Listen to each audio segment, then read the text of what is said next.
മലപ്പുറം ജില്ലയിലായിരുന്നു കേരള മനസാക്ഷിയെ നടുക്കിയ ദാരുണ സംഭവം അരങ്ങേറിയത്. വൈകുന്നേരം ഏകദേശം 5:30 മണിയോടുകൂടി ഇടപ്പാൾ സ്റ്റേഷനിലേക്ക് ഹനീഫ എന്നൊരു വ്യക്തി തന്റെ മകൻ ഇർഷാദിനെ കാണാനില്ല എന്നുള്ള ഒരു പരാതിയുമായി എത്തി. തലേ ദിവസം രാത്രിയിൽ കോഴിക്കോട് ഒരു ഇന്റർവ്യൂവിൽ പങ്കെടുക്കുന്നതിനും ചില സാധനങ്ങൾ വാങ്ങിക്കുന്നതിനും വേണ്ടിയാണ് മകൻ പോയിട്ടുണ്ടായിരുന്നത്. കോഴിക്കോട്ടേക്ക് പോകുമ്പോൾ മൊബൈൽ ഫോണും കമ്പ്യൂട്ടറും ലാപ്ടോപ്പും ഒക്കെ വാങ്ങുന്നതിനായി 3 ലക്ഷം രൂപയും ഇർഷാദ് കയ്യിൽ കരുതിയിട്ടുണ്ടായിരുന്നു. വൈകുന്നേരമായപ്പോൾ ഇർഷാദിനെ കൂട്ടിക്കൊണ്ടു പോകുന്നതിനായി ഒരു കാർ വീട്ടുമുറ്റത്ത് വന്നു നിന്നു. ആ കാറിലാണ് ഇർഷാദ് കയറിയതും പോയതും. ആ കാറിനുള്ളിൽ ഉണ്ടായിരുന്നത് ആരാണെന്നുള്ളത് പിതാവ് ഹനീഫ കണ്ടതുമില്ല. സുഹൃത്തുക്കളാവും കാറിലൊപ്പം ഉണ്ടായിരുന്നതെന്ന് വീട്ടുകാർ വിചാരിക്കുകയും ചെയ്തു. തൊട്ടടുത്ത ദിവസം അതിരാവിലെ തന്നെ താൻ കോഴിക്കോടെത്തിയെന്നും സുഖമായി ഇരിക്കുന്നെന്നും കാണിച്ച് ഇർഷാദിന്റെ മൊബൈലിൽ നിന്നും പിതാവ് ഹനീഫയ്ക്ക് ഒരു മെസ്സേജ് എത്തുകയും ചെയ്തു. ഇർഷാദിന്റെ മെസ്സേജ് എത്തിയ നിമിഷത്തിൽ തന്നെ ഹനീഫ ഇർഷാദിന്റെ ഫോണിലേക്ക് വിളിച്ചു നോക്കിയെങ്കിലും അത് സ്വിച്ച്ഡ് ഓഫ് ആയിരുന്നു. തുടർന്ന് വീട്ടിലുള്ള പലരും പല ആവർത്തി ഇർഷാദിന്റെ ഫോണിലേക്ക് വിളിച്ചെങ്കിലും അത് സ്വിച്ച്ഡ് ഓഫ് ആണെന്ന് തന്നെ പറഞ്ഞുകൊണ്ടേയിരുന്നു. മകൻ എന്തുകൊണ്ടാകാം തുടർച്ചയായി മൊബൈൽ ഫോൺ ഓഫാക്കി വെച്ചിരിക്കുന്നതെന്ന് പിതാവ് ഹനീഫയ്ക്ക് സംശയം തോന്നി. വൈകുന്നേരമായിട്ടും മൊബൈൽ ഫോൺ ഓണാകാത്ത സാഹചര്യത്തിലാണ് ഭയം തോന്നിയ വീട്ടുകാർ ഉടൻ തന്നെ സ്റ്റേഷനിലെത്തി വിവരം പോലീസുകാരെ ധരിപ്പിച്ചത്. പരാതി കേട്ട ഉടൻ തന്നെ SI ആ പരാതി എഴുതി വാങ്ങുകയും ഫയലിൽ സ്വീകരിക്കുകയും അന്വേഷണത്തിന് ഉത്തരവിടുകയും ചെയ്തു. പരാതി എഴുതി വാങ്ങുന്നതിനിടയിൽ മകൻ ഇർഷാദിന്റെ ബിസിനസ് രീതികളെക്കുറിച്ചൊക്കെ SI വിശദമായി തന്നെ പിതാവ് ഹനീഫയോട് ചോദിച്ച് മനസ്സിലാക്കി. കോഴിക്കോടുള്ള ഹോൾസെയിൽ കടകളിൽ നിന്നും ലാപ്ടോപ്പും കമ്പ്യൂട്ടറും ഒക്കെ വാങ്ങി ഇടപ്പാൾ മേഖലകളിലുള്ള കടകളിലൊക്കെ കച്ചവടത്തിനായി ഇർഷാദ് എത്തിക്കാറുണ്ട്. കാര്യങ്ങളൊക്കെ ചോദിച്ച് മനസ്സിലാക്കിയ SI ഉടൻ തന്നെ CI ബഷീറിനെ വിവരമറിയിക്കുകയും ചെയ്തു. സൈബർ സെല്ലുമായി ബന്ധപ്പെട്ട് ഇർഷാദിന്റെ മൊബൈൽ ഫോൺ കേന്ദ്രീകരിച്ചൊരു അന്വേഷണം നടത്താനാണ് ആദ്യഘട്ടത്തിൽ പോലീസ് സംഘം തീരുമാനിച്ചത്. കാരണം രാത്രി ഏകദേശം 9 മണിയോടുകൂടി കൈവശം 3 ലക്ഷം രൂപയുമായാണ് കോഴിക്കോട്ടേക്ക് ഇർഷാദ് എന്ന ചെറുപ്പക്കാരൻ പോയിരിക്കുന്നത്.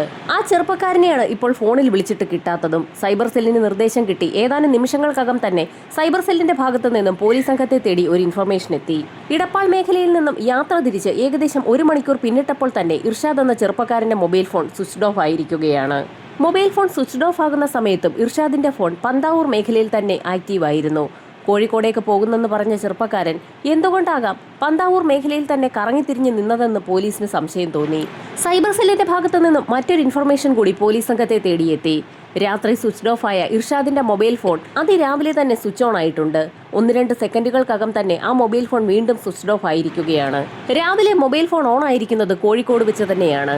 യാത്രക്കിടയിൽ ഒരുപക്ഷെ അയാളുടെ മൊബൈൽ ഫോണിന്റെ ചാർജ് തീർന്നതായിരിക്കുമോ എന്ന് പോലീസിന് ആദ്യഘട്ടത്തിൽ സംശയം തോന്നി. അന്വേഷണത്തിന്റെ ഭാഗമായി SIയും CIയും ഉൾപ്പെടുന്ന സംഘം ഇർഷാദിന്റെ വീട്ടിലേക്ക് എത്തി. ചില കാര്യങ്ങൾ കൂടി തങ്ങൾക്ക് ചോദിച്ച് മനസ്സിലാക്കാനുണ്ടെന്ന് CI ഇർഷാദിന്റെ പിതാവ് ഹനീഫയെ അറിയിക്കുകയും ചെയ്തു. സുഹൃത്തുക്കൾക്കൊപ്പം ഇർഷാദ് കോഴിക്കോട്ടേക്ക് പോകുന്നുവെന്നായിരുന്നു വീട്ടിൽ അറിയിച്ചിരുന്നത്. ആ സുഹൃത്തുക്കൾ ആരൊക്കെയെന്നായിരുന്നു? ഇർഷാദിന്റെ സുഹൃത്തായ സുഭാഷിനൊപ്പമായിരിക്കാം അവൻ കോഴിക്കോട്ടേക്ക് പോയിരിക്കുന്നതെന്നാണ് തങ്ങൾ കരുതിയിരിക്കുന്നതെന്ന് വീട്ടുകാർ പോലീസിനോട് പറഞ്ഞു.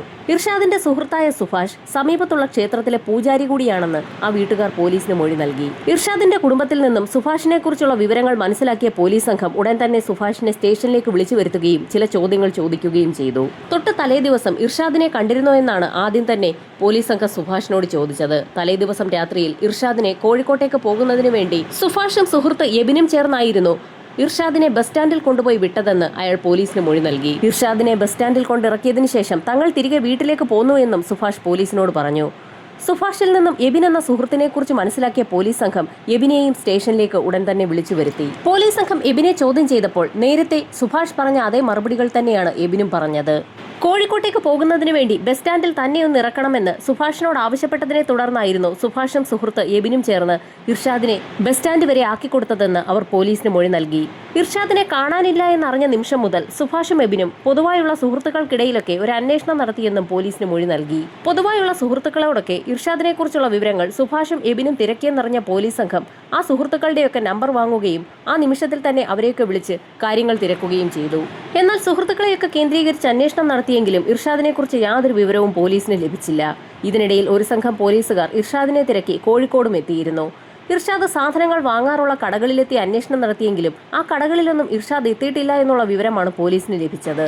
എന്നാൽ കോഴിക്കോട്ട് നിന്ന് തന്നെയാണ് പിതാവ് ഹനീഫയ്ക്ക് ഇർഷാദിന്റെ ഫോണിൽ നിന്നും മെസ്സേജ് വന്നിട്ടുള്ളത്. അക്കാര്യത്തിൽ പോലീസ് സംഘത്തിന് സംശയം തോന്നി. ഇർഷാദിനെ അവസാനമായി കണ്ടിരിക്കുന്നത് സുഭാഷും എബിനുമാണ്. അതുകൊണ്ട് തന്നെ അവരുടെ മൊബൈൽ നമ്പർ കേന്ദ്രീകരിച്ച് പോലീസ് സംഘം ഒരു അന്വേഷണം നടത്തി. ടവർ ലൊക്കേഷൻ കോഴിക്കോടാണ് കാണിക്കുന്നതെങ്കിൽ അവർ പറഞ്ഞ മൊഴികളൊക്കെ തീർത്തും കള്ളമാണെന്ന് വിലയിരുത്താം. അതുകൊണ്ട് തന്നെയാണ് പോലീസ് സംഘം അത്തരത്തിലൊരു അന്വേഷണം നടത്തിയത്. എന്നാൽ മൊബൈൽ ഫോൺ കേന്ദ്രീകരിച്ച് നടത്തിയ അന്വേഷണത്തിൽ തീർത്തും നെഗറ്റീവായ ഒരു റിസൾട്ടാണ് പോലീസിനെ തേടിയെത്തിയത്. ഇർഷാദിനെ കാണാതായ ദിവസം രാത്രിയിൽ സുഭാഷിന്റെയും എബിന്റെയും ടവർ ലൊക്കേഷൻ ഇടപ്പാളിൽ തന്നെയാണ് കാണിക്കുന്നത്. അവരിരുവരും കോഴിക്കോട്ടേക്ക് പോയിട്ടേയില്ല. അങ്ങനെയെങ്കിൽ കോഴിക്കോട്ടേക്ക് പോയ ഇർഷാദിന് എന്ത് സംഭവിച്ചു എന്നുള്ള ചോദ്യമാണ് പിന്നീട് ഉയർന്നത്. ലോക്കൽ പോലീസിന്റെ അന്വേഷണം തീർത്തും മന്ദഗതിയിലാണെന്ന് മനസ്സിലാക്കിയ ഇർഷാദിന്റെ പിതാവ് ഹനീഫ ഉന്നത ഉദ്യോഗസ്ഥരെ കാണുകയും പരാതികൾ നൽകുകയും ചെയ്തു. ലോക്കൽ നേതാക്കളെയും MLAയും അടക്കം കണ്ട് തന്റെ പരാതി ബോധിപ്പിച്ചു. ഇതിന്റെയൊക്കെ ഭാഗമായി സർക്കാർ ഇടപെടുകയും സ്പെഷ്യൽ ഇൻവെസ്റ്റിഗേഷൻ ടീമിനെ രംഗത്തിറക്കുകയും ചെയ്തു. ഡിവൈഎസ്പിയുടെ നേതൃത്വത്തിലുള്ള സംഘമാണ് പിന്നീട് കേസന്വേഷണം നടത്തിയത്. നേരത്തെ ചോദ്യം ചെയ്ത മുഴുവൻ ആളുകളെയും പോലീസ് സംഘം നിരീക്ഷണത്തിൽ വെച്ചിട്ടും യാതൊരുവിധ തുമ്പും പോലീസ് സംഘത്തിന് ലഭിച്ചില്ല. സംശയമുള്ള ആളുകളെ മുഴുവൻ നിരീക്ഷണത്തിൽ വെക്കുകയും പല ആവർത്തി പോലീസ് സ്റ്റേഷനിലേക്ക് വിളിച്ചു വരുത്തി ചോദ്യം ചെയ്യുകയും ചെയ്തിട്ടും ദിവസങ്ങൾ കടന്നുപോയിട്ടും ഇർഷാദ് എവിടെയെന്നുള്ള ചോദ്യത്തിന് മാത്രം ഉത്തരം കിട്ടിയില്ല. സംശയമുള്ള വ്യക്തികളെയും അവരുടെ പ്രവൃത്തികളെയും നിരീക്ഷണത്തിൽ വെക്കുന്നതിനിടയിലായിരുന്നു പോലീസ് സംഘത്തിന്റെ ശ്രദ്ധയിൽ ഒരു കാര്യം പെടുന്നത്. പോലീസ് സംഘത്തിന്റെ ലിസ്റ്റിലുള്ള 2 പേർ കഴിഞ്ഞ കുറച്ച് ദിവസങ്ങളായി കുറച്ചധികം പണം ചിലവഴിക്കുന്നുണ്ട്. ഹനീഫ സ്റ്റേഷനിൽ നൽകിയ പരാതി അനുസരിച്ച് മകൻ ഇർഷാദിന്റെ കൈവശം 3 ലക്ഷത്തോളം രൂപയുണ്ടായിരുന്നു. സാധനങ്ങൾ വാങ്ങുകയും വിൽക്കുകയും ചെയ്യുന്ന ബിസിനസ് ആയതുകൊണ്ട് തന്നെ അയാളുടെ കൈവശം അതിലധികം പണം ഉണ്ടായിരുന്നു എന്നുള്ള കാര്യത്തിൽ വീട്ടുകാർക്ക് ഉറപ്പുമില്ല. ഇർഷാദിന് എന്തെങ്കിലും അരുതാത്തത് സംഭവിച്ചിട്ടുണ്ടെങ്കിൽ അയാളുടെ കൈവശമുള്ള പണം അയാളെ അപായപ്പെടുത്തിയ വ്യക്തികൾക്ക് കിട്ടാൻ സാധ്യതയുണ്ട്. അങ്ങനെ കിട്ടുകയാണെങ്കിൽ അവർ ആദ്യമൊക്കെ ആ പണം ഉപയോഗിക്കാതിരുന്ന ശേഷം പിന്നീട് കാര്യമായി ഉപയോഗിക്കുകയും ചെയ്യും. അക്കാര്യം നന്നായി അറിയാവുന്നത് കൊണ്ട് തന്നെയാണ് പോലീസ് സംഘം മാസങ്ങളോളമായി ആളുകളെയൊക്കെ നിരീക്ഷണത്തിൽ വെച്ചത്. ആ നിരീക്ഷണത്തിലിരിക്കെയാണ് ഇർഷാദിന്റെ സുഹൃത്തുക്കളായ സുഭാഷും എബിനും വില കൂടിയ മൊബൈൽ ഫോണുകൾ വാങ്ങിയത് പോലീസ് സംഘത്തിന്റെ ശ്രദ്ധയിൽപ്പെട്ടത്. ഉടൻ തന്നെ ഇരുവരെയും പോലീസ് സംഘം സ്റ്റേഷനിലേക്ക് വിളിച്ചു വരുത്തുകയും ചെയ്തു. മൊബൈൽ ഫോൺ വാങ്ങുന്നതിനായി അവർ ചിലവഴിച്ച പണത്തിന്റെ സോഴ്സ് ചോദിച്ചപ്പോൾ അത് തങ്ങളുടെ കൈവശമുള്ള പണം തന്നെയാണെന്നാണ് ആദ്യഘട്ടത്തിൽ സുഭാഷും എബിനും പറഞ്ഞത്. എന്നാൽ ഈ കേസുമായി ഏതെങ്കിലും വ്യക്തികളെ ഒന്ന് കണക്ട് ചെയ്യാൻ കാത്തിരിക്കുകയായിരുന്ന പോലീസ് സംഘം നിരവധി ചോദ്യങ്ങൾ തയ്യാറാക്കി വെച്ച ശേഷമായിരുന്നു സുഭാഷിനെയും എബിനെയും സ്റ്റേഷനിലേക്ക് വിളിച്ചു വരുത്തിയത്. ഇരുവരെയും പോലീസ് സംഘം ചോദ്യങ്ങൾ കൊണ്ട് പൊറുതി മുട്ടിച്ചു. ഒടുവിൽ പോലീസ് ആഗ്രഹിച്ചതുപോലെ തന്നെ അവരുടെ വലയിൽ എബിനാണ് ആദ്യം വീണത്. താനൊന്നും ചെയ്തിട്ടില്ല എന്നും എല്ലാം സുഭാഷാണ് ചെയ്തതെന്നും എബിൻ പോലീസ് സംഘത്തോട് അറിയാതെ പറഞ്ഞുപോയി. പോലീസുകാർ ആഗ്രഹിച്ചിരുന്ന ഒരു കാര്യമാണ് എബിന്റെ വായിൽ നിന്നും വീണ് കിട്ടിയിരിക്കുന്നത്. അതോടുകൂടി പിന്നീടുള്ള ചോദ്യം ചെയ്യൽ വളരെ എളുപ്പമായി. ഇരുവരെയും ഒരുമിച്ചും അല്ലാതെയുമൊക്കെ പോലീസ് സംഘം വിശദമായി തന്നെ ചോദ്യം ചെയ്തു. 2 പേരും പല കഥകളും പോലീസിനോട് പറഞ്ഞു തുടങ്ങി. സുഭാഷും ഇർഷാദും തമ്മിൽ 5 വർഷത്തെ പരിചയമുണ്ട്. എന്നാൽ വീട്ടുകാരുടെ അറിവിൽ അവർ തമ്മിൽ 6 മാസത്തെ അടുപ്പം മാത്രമേ ഉള്ളൂ. സുഭാഷ് ഒരു ക്ഷേത്രത്തിലെ പൂജാരിയാണ്. സുഭാഷും ഇർഷാദും തമ്മിൽ ഒരു ബിസിനസ് ഡീലുണ്ട്.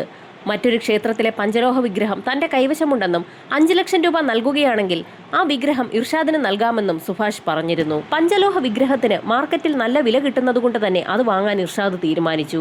അത് വാങ്ങുന്നതിനുള്ള ഡേറ്റും പണം കൈമാറുന്നതിനുള്ള ഡേറ്റും ഇരുവരും തമ്മിൽ തീരുമാനിക്കുകയും ചെയ്തു. എന്നാൽ തീരുമാനിച്ചുറപ്പിച്ച ദിവസം ആ വിഗ്രഹം കൈമാറാൻ സുഭാഷിന് കഴിഞ്ഞില്ല. വിഗ്രഹത്തിന് ആവശ്യക്കാരായി ഒരുപാട് പേരുള്ളതുകൊണ്ട് തന്നെ വിഗ്രഹം നൽകാമെന്ന് പറഞ്ഞ വീട്ടുകാർ അത് നൽകിയില്ല എന്നും 1.5 ലക്ഷം രൂപ കൂടി കൊടുക്കുന്ന സാഹചര്യത്തിൽ മാത്രമേ വിഗ്രഹം തങ്ങൾക്ക് ലഭിക്കുകയുള്ളൂ എന്നും സുഭാഷ് ഇർഷാദിനെ അറിയിച്ചു. 5 ലക്ഷം രൂപയാണ് നേരത്തെ പറഞ്ഞിരുന്നത്. 1.5 ലക്ഷം കൂടി ചേർത്ത് 6.5 ലക്ഷം രൂപ കൊടുക്കുകയാണെങ്കിൽ വിഗ്രഹം നമുക്ക് തന്നെ കിട്ടുമെന്നും സുഭാഷ് ഇർഷാദിനെ അറിയിച്ചു.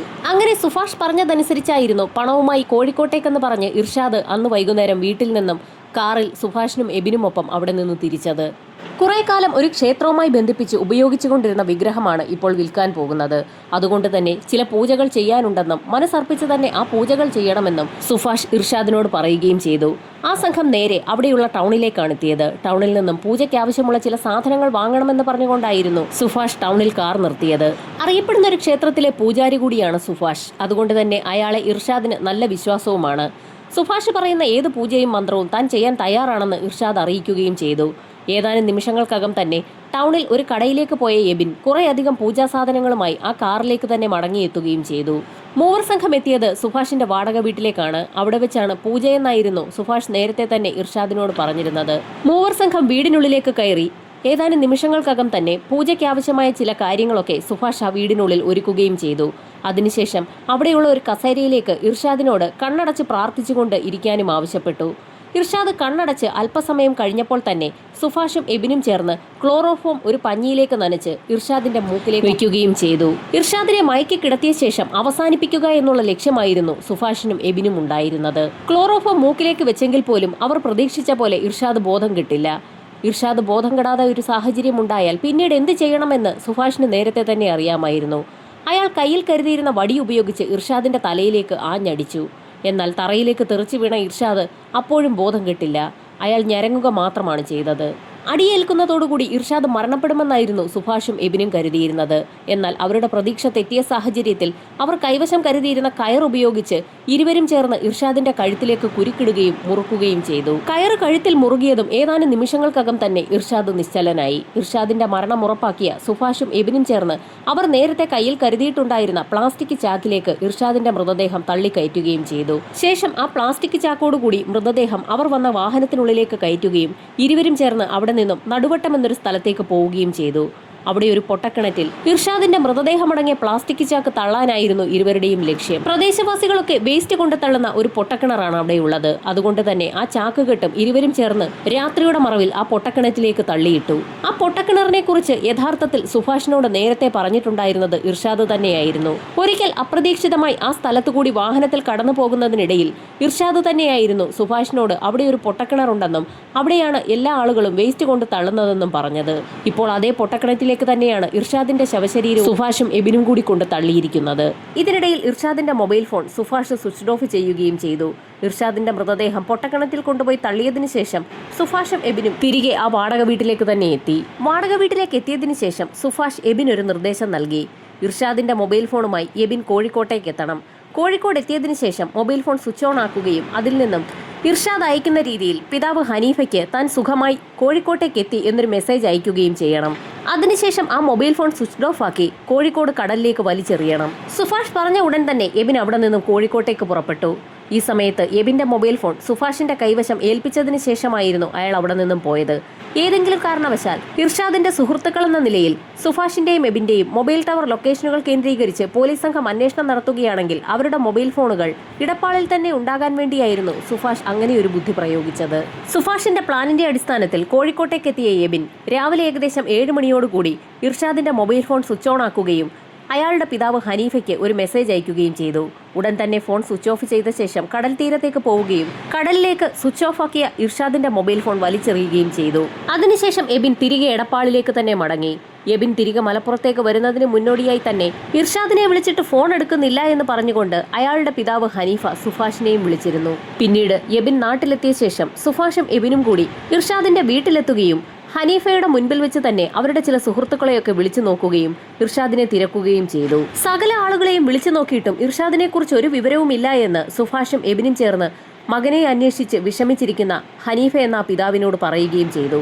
ഇർഷാദിനെ കുറിച്ച് ഒരു വിവരവും ലഭിക്കാത്ത സാഹചര്യത്തിൽ തനിക്ക് എന്തോ ചില സംശയങ്ങൾ തോന്നുന്നു എന്നും ഉടൻ തന്നെ വിവരം പോലീസിൽ അറിയിക്കണമെന്നും സുഭാഷ് തന്നെയായിരുന്നു ഹനീഫയോട് പറഞ്ഞത്. സുഭാഷ് പറഞ്ഞതിന്റെ അടിസ്ഥാനത്തിലായിരുന്നു അങ്ങനെ പോലീസ് സ്റ്റേഷനിലേക്ക് പരാതിയുമായി ഹനീഫ എത്തിയത്. സ്പെഷ്യൽ ഇൻവെസ്റ്റിഗേഷൻ ടീമിന് മുൻപാകെയാണ് ഇപ്പോൾ സുഭാഷും എബിനും കുറ്റസമ്മതം നടത്തിയിരിക്കുന്നത്. അവരുടെ മൊഴി സത്യമാണോ എന്നറിയണമെങ്കിൽ ഇർഷാദിന്റെ ബോഡി ആ പൊട്ടക്കിണറ്റിൽ നിന്നും കണ്ടെടുക്കണം. ഇർഷാദിനെ കാണാതെയായിട്ട് ഇപ്പോൾ 6 മാസങ്ങൾ പിന്നിട്ടിരിക്കുകയാണ്. 6 മാസങ്ങൾക്ക് മുൻപ് ഇർഷാദിനെ കൊലപ്പെടുത്തി പൊട്ടക്കിണറ്റിൽ എറിഞ്ഞു എന്നുള്ള കാര്യമാണ് സുഭാഷും എബിനും പോലീസിന് മുൻപാകെ പറഞ്ഞിരിക്കുന്നത്. സുഭാഷും എബിനുമായി പോലീസ് സംഘം ആ പൊട്ടക്കിണറിന് സമീപത്തേക്ക് എത്തുകയും ഫയർഫോഴ്സിന്റെ സഹായത്തോടുകൂടി പൊട്ടക്കിണറ്റിൽ നിന്നും വേസ്റ്റുകൾ പുറത്തേക്ക് മാറ്റുകയും ചെയ്തു. അന്ന് വൈകുന്നേരം വരെ വേസ്റ്റുകൾ പുറത്തേക്ക് വാരിയിറക്കിയിട്ടും ഇർഷാദിന്റെ ഡെഡ് ബോഡി മാത്രം കണ്ടുകിട്ടിയില്ല. കിട്ടാവുന്ന എന്ത് വേസ്റ്റുകളും ആ കിണറ്റിലേക്ക് ആളുകൾ വലിച്ചെറിഞ്ഞിരിക്കുകയാണ്. ആ കിണറ്റിലേക്ക് ആളുകൾ വേസ്റ്റ് ഇടാൻ തുടങ്ങിയത് അറിഞ്ഞതോടുകൂടി ആ പ്രദേശത്ത് നിന്ന് സമീപ പ്രദേശങ്ങളിൽ നിന്ന് പോലും വേസ്റ്റുമായി ആളുകൾ എത്തുകയും ആ കിണറ്റിലേക്ക് വലിച്ചെറിഞ്ഞിരിക്കുകയും ചെയ്തിരിക്കുകയാണ്. വൈകുന്നേരം 6 മണിയോടുകൂടി അന്നത്തെ തിരച്ചിൽ അവസാനിപ്പിച്ചു. തൊട്ടടുത്ത ദിവസം അതിരാവിലെ തന്നെ കിണറ്റിൽ നിന്നും വേസ്റ്റ് നീക്കൽ പ്രക്രിയ ആരംഭിച്ചു. അന്ന് വൈകിട്ട് 4 മണിയായിട്ടും ഇർഷാദിന്റെ ഡെഡ് ബോഡി മാത്രം ആ പൊട്ടക്കിണറ്റിൽ നിന്ന് ലഭിച്ചില്ല. ആ കിണറ്റിനുള്ളിൽ ഇർഷാദിന്റെ ഡെഡ് ബോഡി ഇല്ല. ശരിക്കും സുഭാഷും എബിനും ചേർന്ന് പോലീസുകാരെ പറഞ്ഞ് കളിപ്പിച്ചതായിരിക്കാമെന്ന് തന്നെ പോലീസ് വിലയിരുത്തി. അങ്ങനെ ഏകദേശം 4 മണിയോടുകൂടി തിരച്ചിൽ അവസാനിപ്പിക്കാൻ ഒരുങ്ങുന്ന ഘട്ടത്തിലായിരുന്നു അല്പസമയം കൂടി തിരച്ചിൽ നടത്താമെന്ന് CI ബഷീർ ആവശ്യപ്പെട്ടത്. അങ്ങനെ വീണ്ടും 5:30 മണി വരെ ഫയർഫോഴ്സ് സംഘം അവരുടെ തിരച്ചിൽ തുടർന്നു. ഇതിനിടയിലായിരുന്നു തിരച്ചിലിന് നേതൃത്വം കൊടുക്കുന്ന ഉദ്യോഗസ്ഥന്റെ കണ്ണിൽ അമ്പരപ്പിക്കുന്ന ഒരു കാഴ്ചപ്പെടുന്നത്. പൊട്ടക്കിണറിന്റെ ഏറ്റവും അടിഭാഗത്ത് ഭിത്തിയോട് ചേർന്ന് ഒരു കുഴിയിൽ ഒരു പ്ലാസ്റ്റിക് ചാക്ക് ഇടിച്ചു കയറി നിൽക്കുന്നു. അക്കാര്യം ഉടൻ തന്നെ ആ ഉദ്യോഗസ്ഥൻ DYSPയെയും CIയെയും അറിയിച്ചു. അതുവരെ ഇല്ലായിരുന്ന ഒരു ഉത്സാഹമാണ് പിന്നീട് എല്ലാവർക്കും ഉണ്ടായത്. വളരെ ബുദ്ധിമുട്ടി ഫയർഫോഴ്സ് സംഘം ആ ചാക്കുകെട്ട് കിണറ്റിന് പുറത്തേക്ക് എത്തിച്ചു. വലിയൊരു പായ വിരിച്ച ശേഷം അതിന്റെ പുറത്തേക്ക് ആ പ്ലാസ്റ്റിക് ചാക്കിന്റെ വാവട്ടം അഴിച്ച ശേഷം അതിലുണ്ടായിരുന്ന സാധനം കുടഞ്ഞിട്ടു. പറഞ്ഞറിയിക്കാൻ കഴിയാത്ത രൂക്ഷ ഗന്ധമായിരുന്നു അപ്പോഴേക്കും ആ പ്രദേശത്തേക്ക് വമിച്ചത്. സുഭാഷും എബിനും പറഞ്ഞ പോലെ തന്നെ ആ ചാക്കുകെട്ടിനുള്ളിൽ ഒരു വ്യക്തിയെ കെട്ടിവെച്ചിരിക്കുകയായിരുന്നു. ആ മൃതദേഹം ദ്രവിച്ചു തീർന്നിരിക്കുകയാണ്. എങ്കിലും മാംസത്തിന്റെ ചില ഭാഗങ്ങളൊക്കെ അഴുകിയ നിലയിൽ ആ ചാക്കുകെട്ടിനുള്ളിൽ ഉണ്ടായിരുന്നു. തലയോട്ടിയും എല്ലുകളുമൊക്കെ പ്ലാസ്റ്റിക് ചാക്കിനുള്ളിൽ നിന്നും പായിലേക്ക് അടർന്നു വീഴുന്ന കാഴ്ച കണ്ടുകൊണ്ട് പോലീസുകാരുൾപ്പെടെയുള്ള ആളുകൾ ഭയന്ന് പിന്നിലേക്ക് മാറി. പോലീസിന്റെ നിർദ്ദേശപ്രകാരം ഫോറൻസിക് സംഘവും സംഭവസ്ഥലത്തേക്ക് എത്തിയിരുന്നു. ഫോറൻസിക് സംഘം ഉടൻ തന്നെ ചാക്കിൽ നിന്ന് ലഭിച്ച മൃതദേഹം പരിശോധിച്ചു നോക്കി. അതൊരു മനുഷ്യന്റെ മൃതദേഹം തന്നെയാണെന്ന് ഫോറൻസിക് സംഘം ഉന്നത ഉദ്യോഗസ്ഥരെ അറിയിക്കുകയും ചെയ്തു. ആ ബോഡി ഇർഷാദിന്റേത് തന്നെയെന്ന് അറിയണമെങ്കിൽ DNA പരിശോധന കൂടി നടത്തണം. അതിനു മുൻപായി ഇൻക്വസ്റ്റ് നടപടികൾ പൂർത്തിയാക്കി ആ മൃതദേഹം പോസ്റ്റ്മോർട്ടത്തിനായി മെഡിക്കൽ കോളേജിലേക്ക് ഷിഫ്റ്റ് ചെയ്തു. പോസ്റ്റ്മോർട്ടം റിപ്പോർട്ടിൽ ചില കാര്യങ്ങളൊക്കെ സൂചിപ്പിക്കുകയാണ്. ആ ബോഡിയുടെ ഉടമയ്ക്ക് ജീവിച്ചിരിക്കുന്ന സമയത്ത് തന്നെ ഒരു ആക്സിഡന്റ് പറ്റിയിട്ടുണ്ട്. ആ വ്യക്തിയുടെ താടിയെല്ല് ഇടിച്ചതിന്റെ ഫലമായി ഒരു പല്ല് ഇളകിപ്പോയിട്ടുണ്ട്. തലയോട്ടി പരിശോധിച്ച ഡോക്ടർമാർ അക്കാര്യം പോലീസിനോട് റിപ്പോർട്ട് ചെയ്തിട്ടുണ്ട്. ഈ സമയത്തായിരുന്നു ഇർഷാദിന് ഒരു പല്ല് നഷ്ടപ്പെട്ടിട്ടുണ്ടെന്നുള്ള വിവരം പിതാവ് ഹനീഫ പോലീസിനോട് പറയുന്നത്. ഇർഷാദിന്റെ ശരീരത്തിൽ ഒരു ഏലസ് ഉണ്ടാക്കാൻ സാധ്യതയുണ്ടെന്നും ആ പിതാവ് പോലീസിനോട് പറഞ്ഞിരുന്നു. ചാക്കുകെട്ട് വിശദമായി പരിശോധിച്ചപ്പോൾ അതിൽ നിന്നും ഒരു ഏലസും പോലീസ് സംഘം കണ്ടെടുത്തു. കോഴിക്കോട്ടേക്കെന്ന് പറഞ്ഞ് ഇർഷാദ് വീട്ടിൽ നിന്നിറങ്ങുമ്പോൾ ധരിച്ചിരുന്ന അതേ വസ്ത്രങ്ങളുടെ ഭാഗങ്ങൾ തന്നെയാണതെന്ന് ഹനീഫ തിരിച്ചറിയുകയും ചെയ്തു. പോസ്റ്റ്മോർട്ടം റിപ്പോർട്ടിൽ ഞെട്ടിക്കുന്ന മറ്റൊരു കാര്യം കൂടി സൂചിപ്പിച്ചിരിക്കുകയാണ്. ആ വ്യക്തി ജീവനോടെ ഇരുന്ന സമയത്ത് അയാളുടെ കഴുത്തിൽ ശക്തമായ ബലപ്രയോഗം നടന്നതിന്റെ ലക്ഷണങ്ങളുണ്ട്. നേരത്തെ സുഭാഷും എബിനും പോലീസിന് നൽകിയ മൊഴിയനുസരിച്ച് പ്ലാസ്റ്റിക് കയർ ഉപയോഗിച്ച് ഇർഷാദിന്റെ കഴുത്തിൽ അവർ ബലപ്രയോഗം നടത്തിയിട്ടുണ്ട്. അതിന്റെ ഫലമായാണ് ഇർഷാദ് കൊല്ലപ്പെട്ടിരിക്കുന്നത്. കഴുത്തിലെ ബലപ്രയോഗത്തിന്റെ ലക്ഷണങ്ങൾ കയർ ഉപയോഗിച്ചതിന്റേതാകാമെന്ന് പോലീസ് വിലയിരുത്തി. കയർ ഉപയോഗിച്ചതിന്റെ ഭാഗമായി കഴുത്തിലെ ഞരമ്പുകളൊക്കെ പൊട്ടി എല്ലുകൾക്ക് ക്ഷതം സംഭവിച്ചിരിക്കുകയാണ്. അതിനേക്കാൾ ഏറെ പ്രധാനപ്പെട്ടത് ഇർഷാദിന്റെ തലയിലേറ്റ അടിയുടെ ലക്ഷണമാണ്. അടിയേറ്റ് തലയോട്ടിയുടെ പിൻഭാഗം തകർന്നിരിക്കുകയാണ്. സുഭാഷും എബിനും പറഞ്ഞ കാര്യങ്ങളുമായി പോസ്റ്റ്മോർട്ടം റിപ്പോർട്ടിന് സാമ്യമുണ്ടെന്ന് പോലീസ് സംഘത്തിന് മനസ്സിലായി. പഞ്ചലോഹ വിഗ്രഹം നൽകാമെന്ന് പറഞ്ഞ് കളിപ്പിച്ച് 5 ലക്ഷം രൂപ ഇർഷാദിന്റെ കയ്യിൽ നിന്ന് കൈവശപ്പെടുത്തുകയും അത് പിന്നീട് തിരിച്ചു കൊടുക്കാതിരിക്കുന്നതിനു വേണ്ടി സുഭാഷും എബിനും ചേർന്ന് ഇർഷാദിനെ അവസാനിപ്പിച്ചിരിക്കുകയുമാണ്. DNA പരിശോധനാ ഫലം പുറത്തു വന്നപ്പോൾ കിണറ്റിൽ നിന്ന് ലഭിച്ചിരിക്കുന്ന ഡെഡ് ബോഡി ഇർഷാദിന്റേത് തന്നെയെന്ന് തെളിഞ്ഞു. DNA പരിശോധനാ ഫലം വരുന്നതിന് മുൻപ് തന്നെ പോലീസ് സംഘം ഈ കേസുമായി ബന്ധപ്പെട്ട് നിരവധി ഇൻഫർമേഷൻസ് ആണ് കളക്ട് ചെയ്തത്. ആ ഇൻഫർമേഷനൊക്കെ ലഭിച്ചത് വേസ്റ്റ് തട്ടിയിട്ടുള്ള ആ കിണറ്റിന്റെ ഭാഗത്തു നിന്നുമാണ്. ആ കിണറ്റിലേക്ക് വേസ്റ്റ് തള്ളാൻ ആളുകളെ എത്തിച്ചതിന് പിന്നിൽ സാക്ഷാൽ സുഭാഷും എബിനും തന്നെയായിരുന്നു.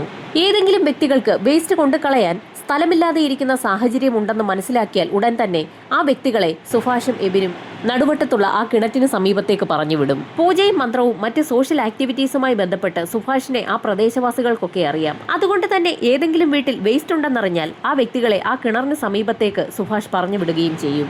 6 മാസത്തെ സുഭാഷിന്റെയും എബിന്റെയും പരിശ്രമഫലമായാണ് ശരിക്കും ആ കിണർ വേസ്റ്റ് കൊണ്ട് നിറഞ്ഞത്. ഇതൊക്കെ ഈ സമയത്ത് പല ആളുകളും പോലീസിനോട് റിപ്പോർട്ട് ചെയ്തു. സുഭാഷിന്റെയും എബിന്റെയും ചിത്രങ്ങൾ മാധ്യമങ്ങളിൽ പ്രചരിച്ചതോടുകൂടി സുഭാഷും എബിനും തങ്ങളോട് വേസ്റ്റ് കൊണ്ടുപോയി ആ പൊട്ടക്കിണറ്റിൽ ഇടാൻ നിർബന്ധിച്ചതായി പല വ്യക്തികളും പോലീസ് സ്റ്റേഷനിലേക്ക് വിളിച്ചു പറയുകയും ചെയ്തു. അതുമാത്രവുമല്ല, ആ പ്രദേശത്തുള്ള ചില വ്യക്തികൾ സുഭാഷിനെയും എബിനെയും ആ പൊട്ടക്കിണറിന് സമീപത്ത് വെച്ച് കണ്ടതായും പോലീസിന് മൊഴി നൽകി. അങ്ങനെ ഒത്തിരിയേറെ തെളിവുകളാണ് സുഭാഷിനും എബിനും എതിരായി പോലീസ് സംഘത്തിന് ലഭിച്ചത്. പ്രതികളുമായി തെളിവെടുപ്പ് പൂർത്തിയാക്കിയ പോലീസ് സംഘം അന്വേഷണം പൂർത്തിയാക്കി കുറ്റപത്രം ഇപ്പോൾ കോടതിയിൽ സമർപ്പിച്ചിരിക്കുകയാണ്. വിചാരണ ഇപ്പോൾ കോടതിയിൽ ആരംഭിച്ചിരിക്കുകയാണ്. പ്രതികൾക്കുള്ള ശിക്ഷ എന്താണെന്നുള്ളത് വൈകാതെ തന്നെ അറിയാൻ കഴിയും.